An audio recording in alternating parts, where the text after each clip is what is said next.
Donc voilà, dans cette vidéo, nous allons faire l'exercice numéro 2, donc un support, ce qui va nous permettre non seulement d'utiliser les fonctionnalités que nous avons déjà vues sur Inventor et d'apprendre des nouvelles. Alors pour ce faire, on va aller sur Inventor, nouveau, comme on réalise une pièce, on va aller dans Standard IPT et on va créer. Donc Inventor va charger le module pour réaliser des pièces. Alors on se rappelle, quand on crée, on va dans Nouvelle esquisse. On peut prendre le plan XY, XZ et YZ. Bon, ben, moi je vais prendre le plan XZ par exemple. Voilà, vous avez les deux axes qui se sont mis. Et là, on a la possibilité donc de dessiner avec le module dessin. Donc, moi je vais commencer, si je regarde ma pièce, par dessiner l'extérieur ici. Et puis je vais l'extruder de la hauteur ici de 20. Donc, en largeur, j'aurai 144 et en longueur, 194. Je retourne sur Inventor, je vais prendre un rectangle en commençant par le centre. Comme ça, je peux travailler ici au centre 0, 0. Je dessine un rectangle quelconque et puis je vais coter avec une hauteur de 144. Je vais dézoomer pour voir ce que je fais et ici, j'aurai 194. Voilà. Alors, je vais retourner dans ma pièce. Je vois que je dois faire des arrondis de chaque côté ici. Donc, pour Inventor, pour faire des arrondis, on doit aller dans ce qu'on appelle congé. Donc, on clique sur la fonction congé. Ici, une petite fenêtre apparaît et il vous dit que pour le moment, il veut faire un congé de 2 mm. Si je regarde mon plan, je dois faire des congés extérieurs de 32 mm. Voilà. Alors, on ne quitte pas la fenêtre et on va cliquer sur les deux droites qui vont recevoir cet arrondi et vous voyez une visualisation de l'arrondi et on clique. Voilà. On clique sur la première ligne, la deuxième ligne et ainsi de suite. Voilà. Et maintenant, on peut sortir de la fonction. Parfait. Alors, si on regarde notre plan ici, après avoir fait les arrondis, on doit faire ici les oreilles. J'en ai 4. Donc moi, je vais soit dessiner 2 en dessous, soit dessiner 2 au-dessus. Et on va aller avec la fonction miroir qu'on a vu précédemment pour dessiner les deux autres à notre place. Alors, on voit que l'oreille du bas ici se trouve à 63,5 du bord. D'accord. Donc, on va retourner sur Inventor. On va zoomer sur la partie qui nous intéresse. Voilà.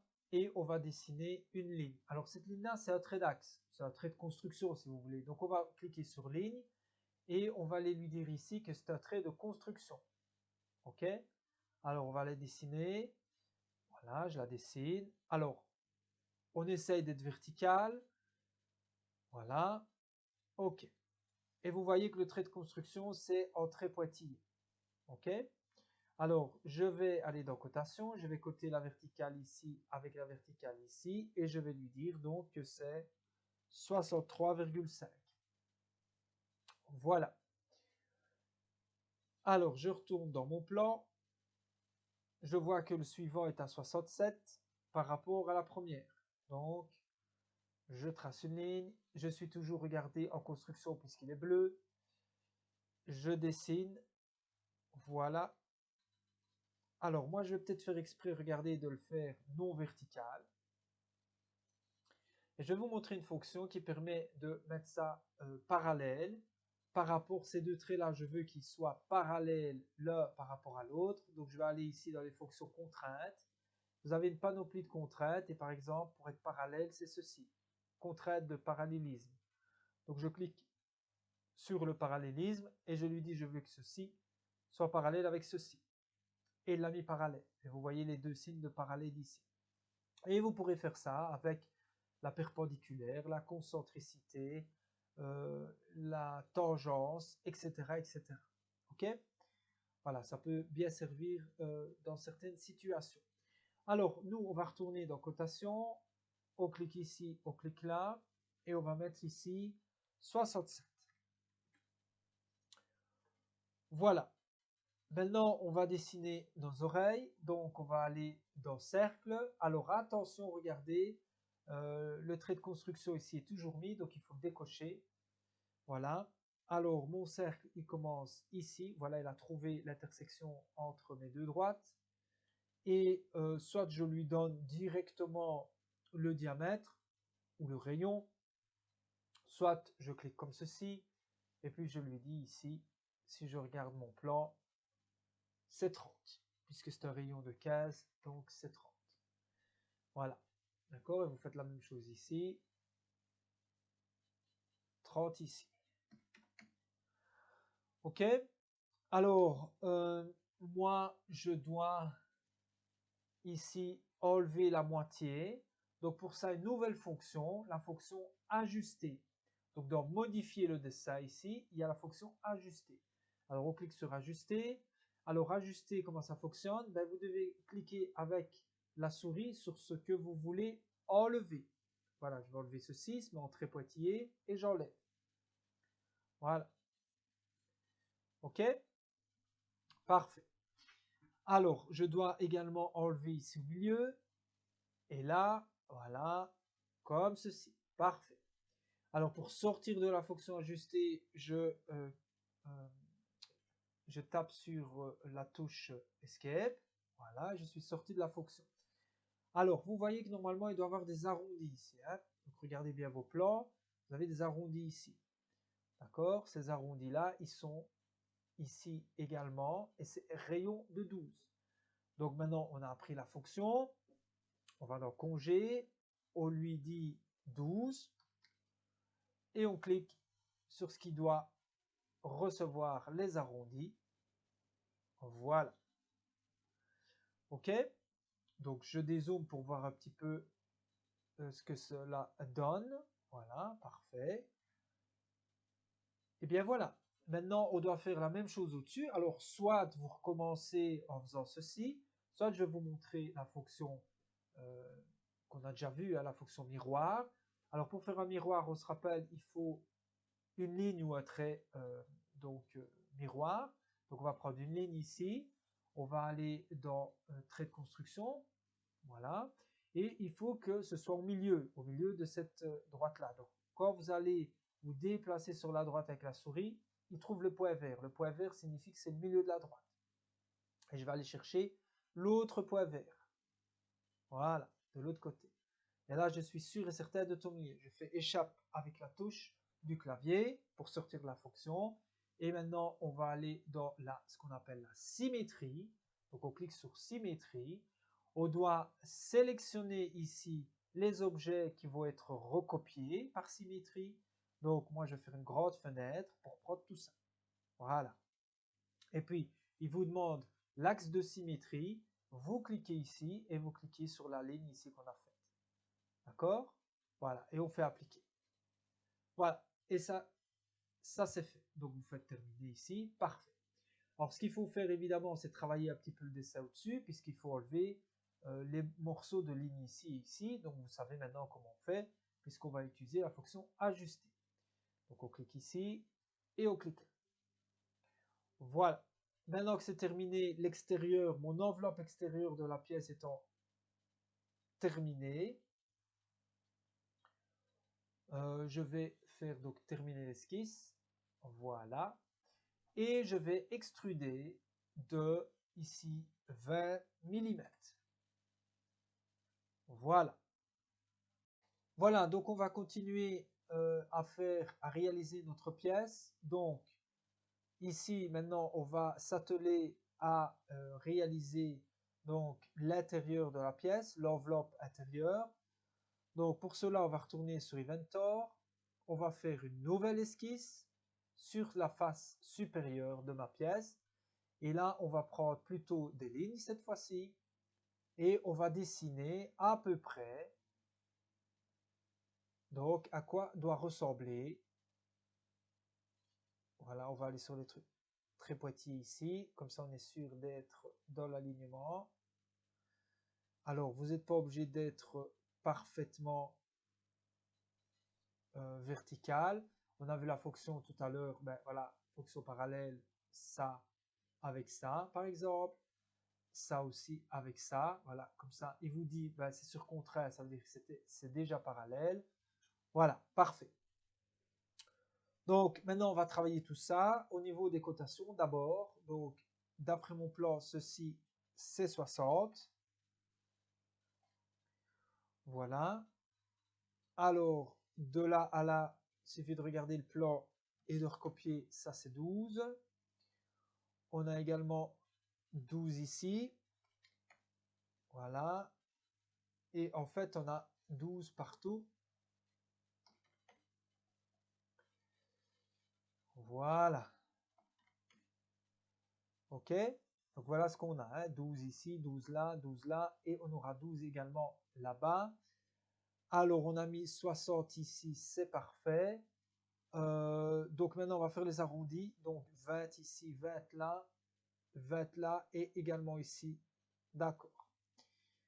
Donc on va pouvoir faire ça. Donc on a vu la fonction congé.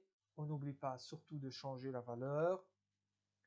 Voilà. Et on peut faire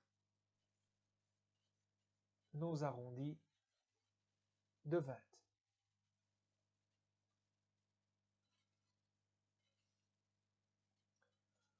Voilà. Alors, si on retourne dans notre pièce, dans notre plan ici, qu'est-ce qu'on remarque maintenant? Voilà, on va faire ceci ici. D'accord? Alors, pour faire ceci ici, vous devez regarder sur le plan ici. On va tracer une droite qui sera donc ici tangent et à 45 degrés.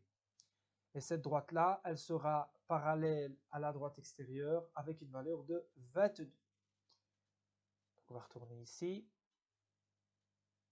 Voilà. Alors, on va prendre une ligne. On va se mettre là. On va faire ça. D'accord? On pourra faire la même chose après. Donc, on le fait maintenant ici. Voilà. On va dessiner une droite qui va passer comme ceci. Voilà. Alors, cette droite-là, on a dit d'après le plan qu'elle se trouve à 22. Voilà qui est fait. D'accord? Et alors, si je regarde mon plan, celle-ci, par rapport à celle-ci, elle doit être à 45 degrés. Alors, 45 degrés, c'est ici. Mais comme j'ai déjà l'horizontale avec cette droite-là qui fait 90 degrés, plus 45 degrés, ça nous fait du 135. Voilà. On va coter ici et ici 135. Voilà.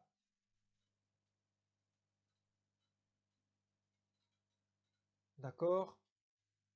Parfait.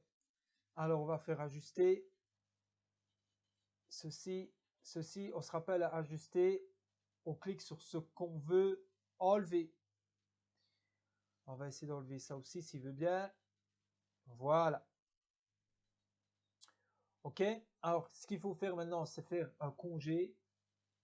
Alors, le congé entre là et ici, il vaut 10. Donc, on va mettre 10 ici. Voilà. Entre là et là. Et entre là et là. Et alors, de là à là, on a un rayon de 5. Il ne faut pas se tromper. C'est pas la même chose. Voilà. Et on a fini l'enveloppe intérieure. On va pouvoir creuser. Regardons si on a tout bien, si on a bien tout mis.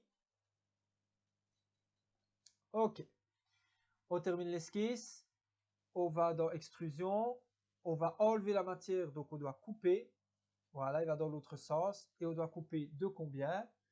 Eh bien, de 15, puisque là vous avez 20 et qu'il vous reste 5 de matière. Donc, c'est 15. Donc, on met 15 et on fait OK. Voilà. Voilà, donc on continue. On va maintenant faire l'îlot central. Donc, l'îlot central, c'est ceci. D'accord?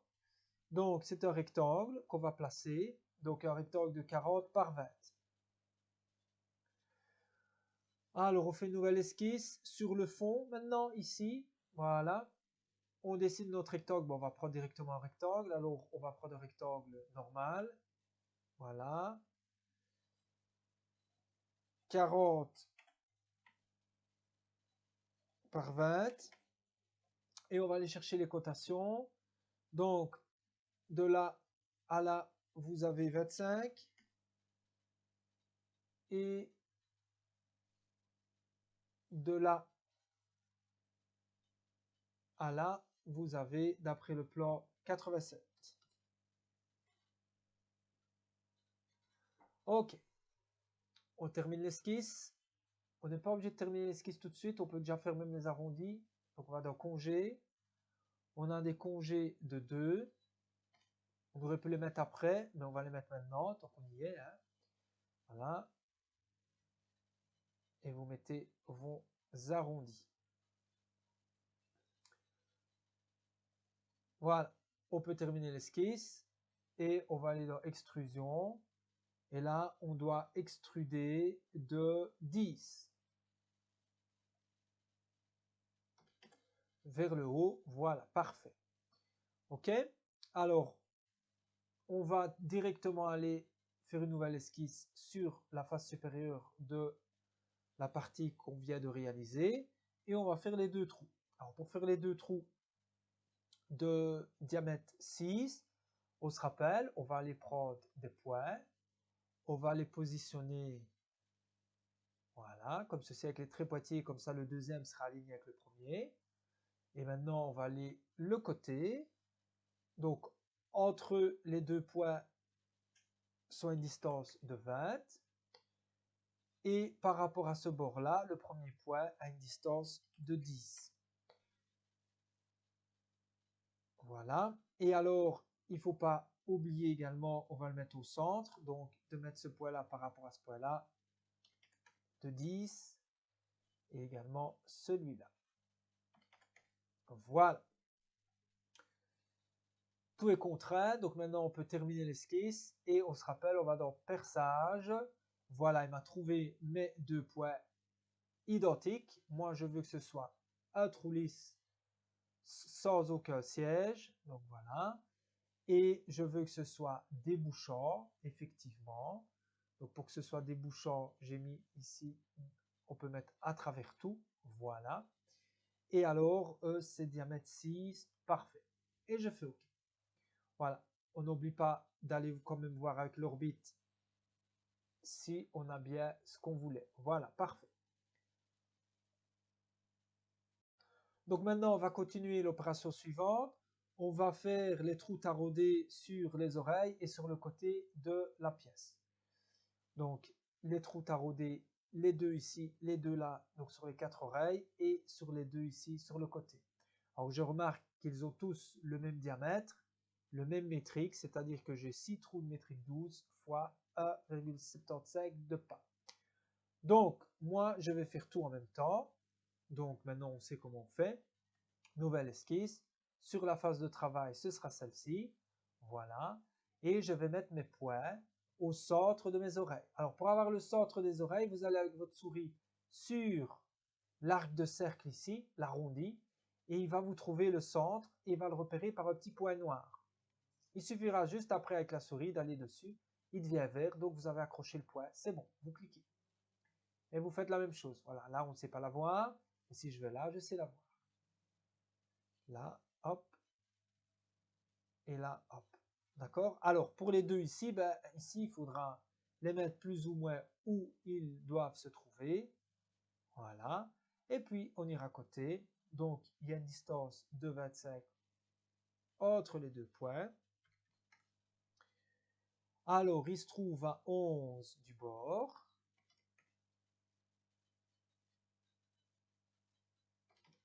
Voilà.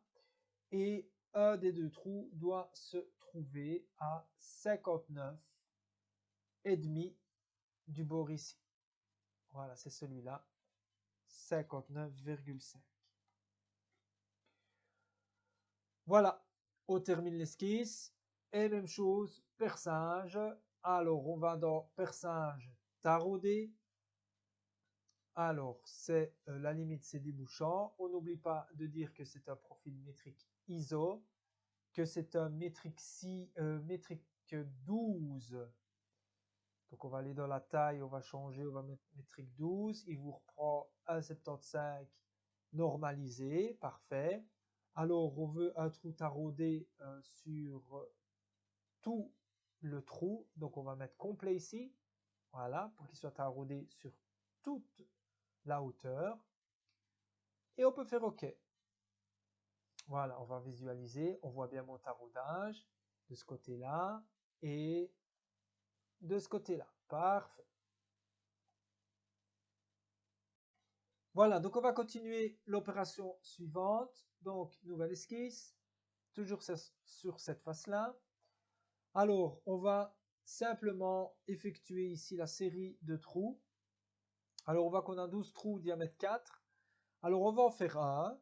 Et je vais vous montrer une nouvelle fonction aujourd'hui qui permettra de réaliser tous les autres trous sans grand effort et sans devoir répéter 12 fois la même opération. Alors, on va prendre ce point-là comme référence. D'accord? Voilà. Donc, moi, je vais dessiner, nouvelle esquisse, je vais dessiner un point ici. OK? Alors, je vais aller voir mes cotations. Donc, ma cotation par rapport au bas, c'est 83. Donc, celle-ci par rapport au bas, c'est 83. Et par rapport à ceci, la verticale ici, j'ai 26. Voilà. Alors, quand j'ai fait ça, la nouvelle fonction, c'est un réseau. Voilà. Et c'est un réseau rectangulaire. Pourquoi rectangulaire? Vous voyez que ça forme un rectangle. D'accord? Il y aura dans certaines pièces des trous qui seront sur le diamètre, sur tout le long du diamètre. Si vous voulez, sur tout le long du périmètre. Donc à ce moment-là, ce sera plutôt un réseau circulaire. D'accord? On prendra ce réseau circulaire. Bon, nous, c'est réseau rectangulaire, donc on clique dessus, on a une fenêtre qui apparaît, on nous demande la géométrie, on lui dit que c'est ce point-ci. Voilà. Alors, il nous demande les directions pour pouvoir avoir les colonnes et pour pouvoir avoir les lignes. D'accord? Donc, on va aller dans la direction ici. On va cliquer sur ce trait-là. Voilà, donc il ira par là. Et celui-là, on va cliquer sur ceci. Il va descendre. Moi, ça ne m'intéresse pas qu'il descende. Regardez, vous avez une visualisation déjà de 4 points.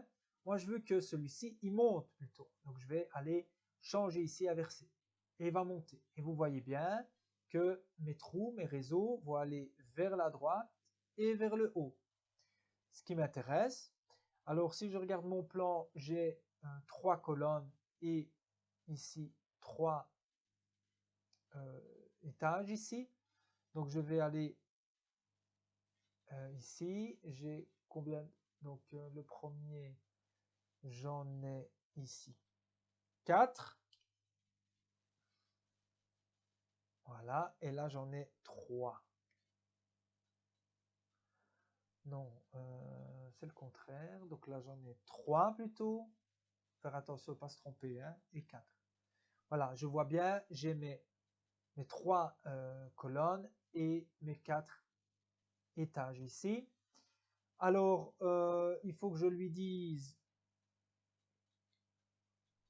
là j'ai 15, voilà, et là j'ai 15 aussi. OK? Voilà. Et je fais OK. Je regarde si ça a l'air d'être correct. Parfait. Maintenant, je termine l'esquisse. Et il suffit de faire perçage. Voilà. Et il me les a pris. Voyez? Alors, moi, je veux un trou lisse. Et ici, je veux 4.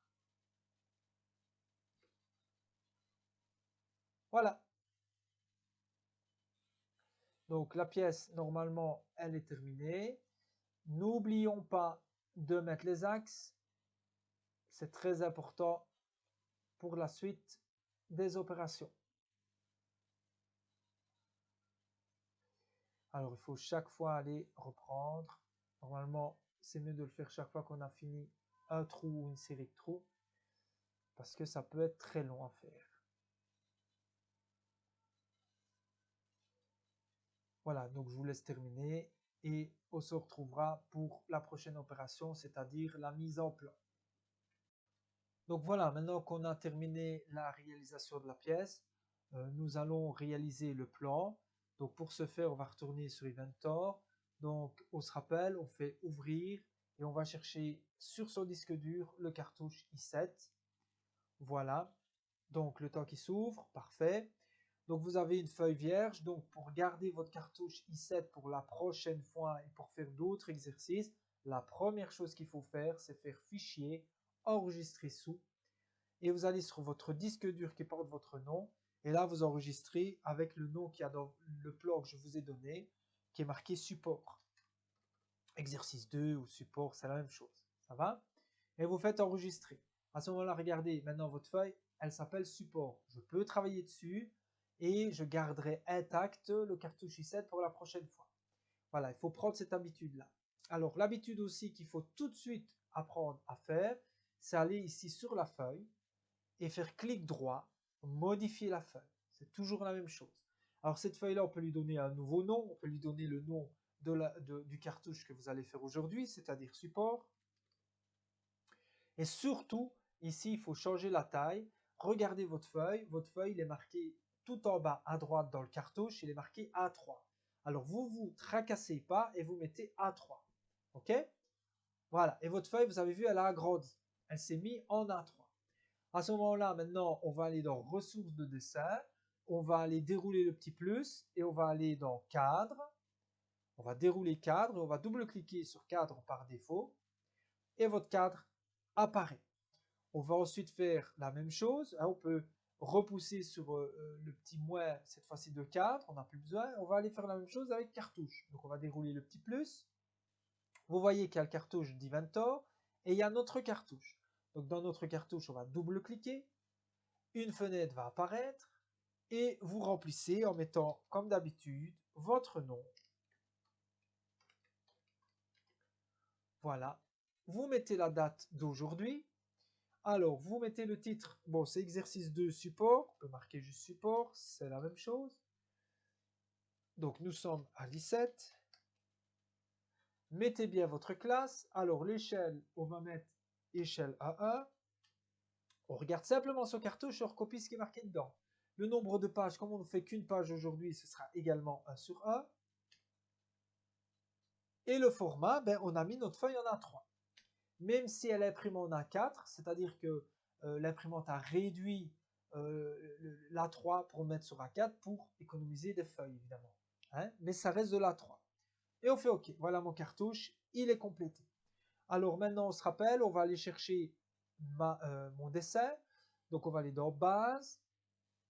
Voilà, on va aller sur le petit dossier avec la petite loupe pour rechercher mon dessin. Et je vais aller sur mon disque dur qui porte mon nom et je vais aller chercher support. Voilà, je fais ouvrir. Je bouge la fenêtre qui me gêne pour le moment et je vois cette vue-là. Alors cette vue-là, elle ne m'intéresse pas. Pas tout de suite en tout cas. Moi, ce que je veux, c'est cette vue-là. C'est celle-là, la vue principale. Donc, comment je vais l'obtenir? Grâce au cube qui est ici et aux deux flèches qui sont là. Donc, je vais aller sur ceci. Voilà, parfait. C'est cette vue-là que je veux, mais elle n'est pas encore dans la bonne direction. Pour ça, je vais utiliser les deux flèches qui sont ici, afin d'obtenir la bonne direction. Voilà, c'est parfait. Quand je suis content de ce que je veux, je regarde dans ma fenêtre, je vois que l'échelle n'est pas bonne. Je veux une échelle A1, puisque dans mon cartouche, il est marqué échelle A1. Donc, je mets A1 ici. Voilà. Et puis, je déplace en cliquant et en maintenant, je déplace pour faire à peu près comme sur la feuille.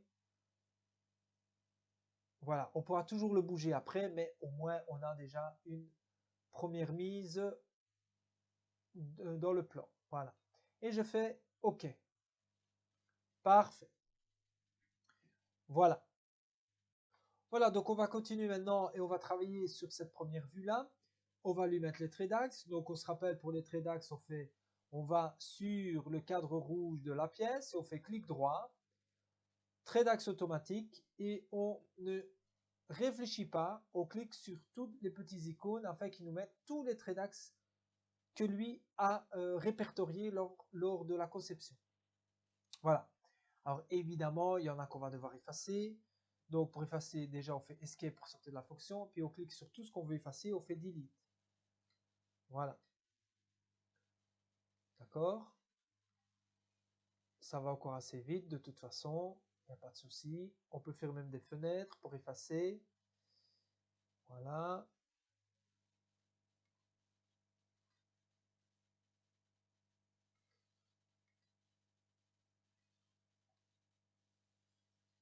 On va essayer de faire une fenêtre ici. Voilà. Pour aller un peu plus vite. On regarde s'il n'y en a pas d'autres. Voilà, encore ici. Parfait.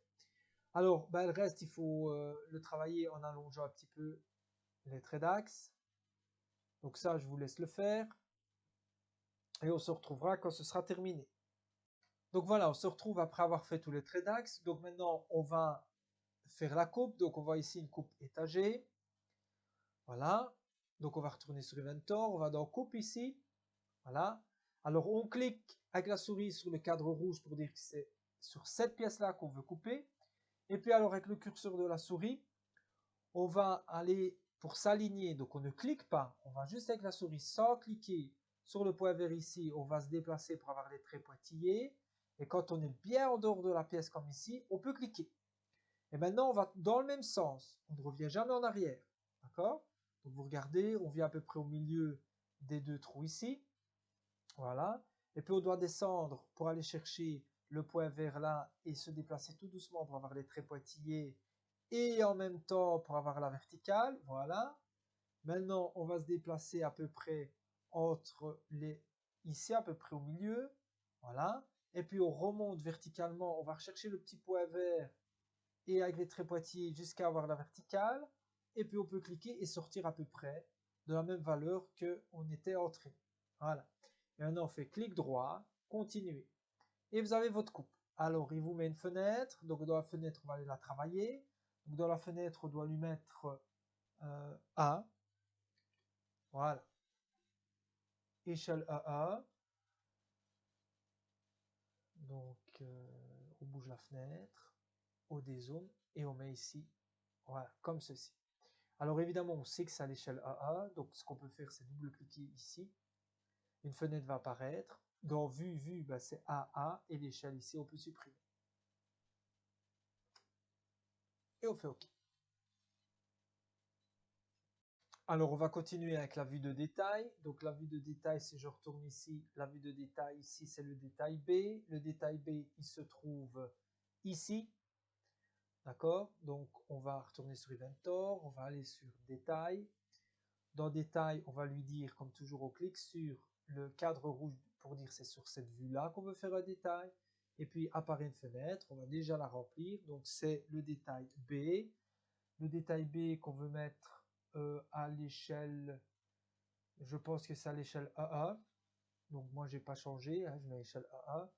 Pourquoi je fais ce détail-là alors? Tout simplement pour avoir plus de facilité pour coter ici, sinon il y aura une surcharge de cotation qui nuirait à la lecture du dessin. Donc on se met à peu près ici, voilà, et on fait le détail à peu près comme ça, oui, il n'y a pas de souci. On peut faire un peu plus de toute façon, voilà. Et on a le détail, on se met là, parfait.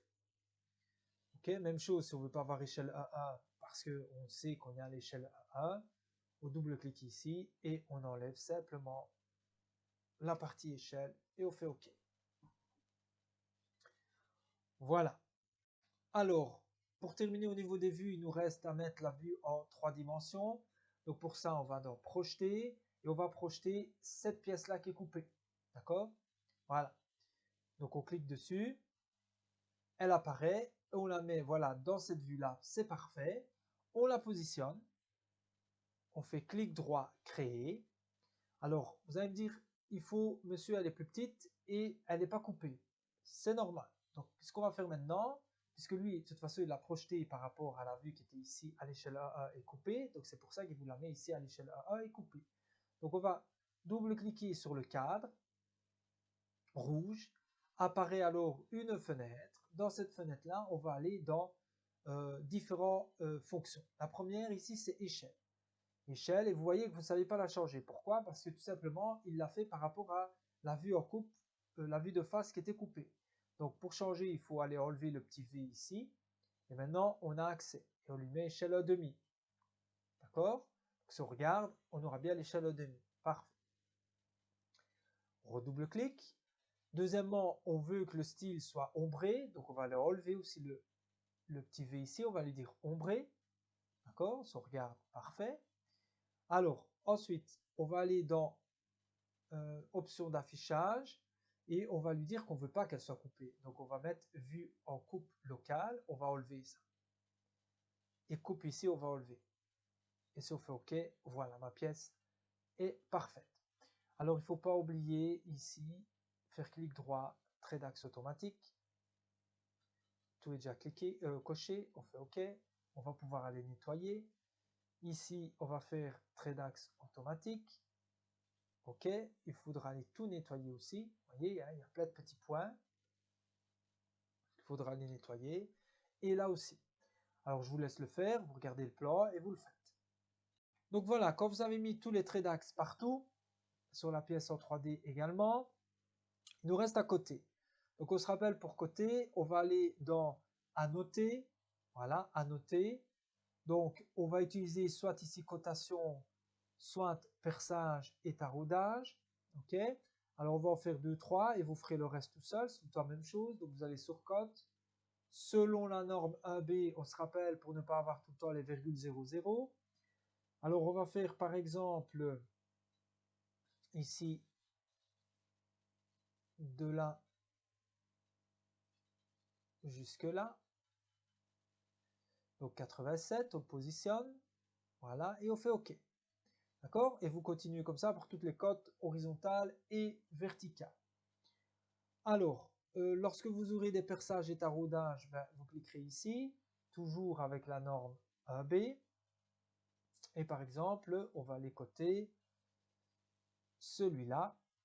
Voilà. Et vous avez votre métrique 12 fois 1,75. OK? Alors, si vous devez coter, par exemple, ici l'arrondi, vous irez dans cotation, selon la norme AB. Et là, vous mettrez donc un rayon. Voilà. Et vous faites OK. Alors, je regarde un petit peu. Oui, par exemple, si vous cotez ici, voilà, il vous met diamètre 6. Et moi, je vous demande de mettre diamètre 2 fois diamètre 6. Eh bien, vous vous mettez devant, ici. Donc, comment on se met devant? Ben, avec les curseurs gauche et droite de la souris, du clavier. Vous vous déplacez, voilà, et vous mettez 2 fois. OK? Voilà, tout simplement. Et même chose quand vous avez des taraudages, hein, par exemple celui-ci en dessous. Ah ben monsieur, j'ai oublié de le faire. Donc je fais échappe pour sortir de la fonction cotation. Puis je double-clique sur le métrique 12. Et là, vous vous mettez tout devant. Voilà, et vous mettez 6 fois. Voilà. Et maintenant, vous voyez que ben, le 6H, il rentre dans le cartouche. Donc, vous cliquez, vous maintenez la cote ici. Voilà, et vous déplacez. OK? Donc voilà, je vous laisse faire. Simplement ici pour le 45 degrés, bon ça il faut l'allonger. Voilà, j'avais oublié. Alors pour le 45 degrés, ben, c'est la même chose, à cote selon la norme AB. On va cliquer là. Alors, il ne faut pas cliquer avec le point vert, hein. Vous cliquez sur le point vert et normalement là vous avez 135 degrés. Si vous le prenez dans l'autre sens comme ça, vous aurez 45 degrés. OK, voilà. Et vous faites OK ici. Donc voilà, normalement tout le reste, il n'y a rien de difficile pour le reste, vous saurez le faire. Et on se retrouve quand c'est terminé. Voilà, donc j'ai terminé de mettre toutes les cotes et je reviens vers vous pour faire 2-3 petites remarques. Alors, la première, la plus importante, regardez, je viens de coter ici les deux verticales et j'ai 78,06. Or, d'après mon plan, je dois avoir 82. Donc j'ai omis en fait, lors de la conception de la pièce, de mettre cette cote-là de 82. Eh bien, d'un côté, tant mieux, comme ça je vais vous montrer comment on peut modifier sans devoir tout recommencer. Alors pour ça, il faut retourner dans la pièce, donc vous faites Fichier, Ouvrir, vous allez sur le disque dur qui porte votre nom et vous allez chercher le support. Voilà. Alors une fois qu'il est ouvert, on va aller ici à gauche chercher en surbrillance la partie qui nous intéresse. Donc c'est pas ça. Voilà, c'est ça. Ok. Nous, on veut pas travailler sur le volume, on veut travailler sur les cotes du plan. Donc on va aller dérouler le petit plus et on a l'esquisse avec toutes les cotes. Voilà. Et au double clic. Voilà. On peut le remettre dans un sens qui nous intéresse. Voilà. Et à ce moment-là, vous voyez la cote de 82, je ne l'ai pas mis en fait. Donc je vais aller dans cote, je vais lui dire de là à ici. Voilà, on retrouve bien notre 78,06 arrondi évidemment. Et on va lui mettre 82. Voilà, il l'a modifié. Je termine l'esquisse, il le modifie, j'enregistre bien. Voilà. Et maintenant, je retourne dans le support et vous voyez, il a mis 82. Parfait. Ok, ça c'était le premier. Alors, ici, vous voyez que le 15, bon, ça va encore le 15. Pour sortir de la fonction cotation, on fait échappe. Hein, mais le 15, on va le remonter un tout petit peu. Voilà. Et on va faire ça pour certaines cotes encore. Donc, j'avais vu, voilà, le 22 ici. Ben, le 22, il faut le bouger un petit peu vers la gauche ou la droite. Moi, je choisis la droite. Je regarde encore. Voilà, le 20 ici. Voilà, on reste aligné avec les autres cotes pour faire propre. Voilà. Je regarde encore s'il y a autre chose. Non. Parfait. Alors, qu'est-ce que je remarque ici maintenant? Je remarque ici que j'ai une cotation de 183 qui vient dans le cartouche. Ce qui n'est pas très beau. Donc, on va changer ça. Donc, pour ça, on fait toujours échappe pour sortir de la fonction. Alors, regardez, vous allez aller sur le cadre rouge de cette pièce-là. Vous maintenez et vous vous déplacez un petit peu. Je vais encore me déplacer un petit peu. Voilà. Je vais remonter un tout petit peu pour que la cote de 144 et de 59,5, voilà, ne touche pas. Voilà, parfait. Comme ça, on a quelque chose de régulier. Alors, on remarque quoi? On remarque que le 83, il est fort proche, donc on va cliquer, on va légèrement le descendre par ici. Je vois qu'au-dessus, il n'y a rien qui gêne. Toujours bien tout regarder. Voilà, je pense que c'est bon. Voilà. Et à ce moment-là, eh bien, vous pouvez enregistrer. Évidemment, voilà, on va enregistrer. Et imprimer. Voilà.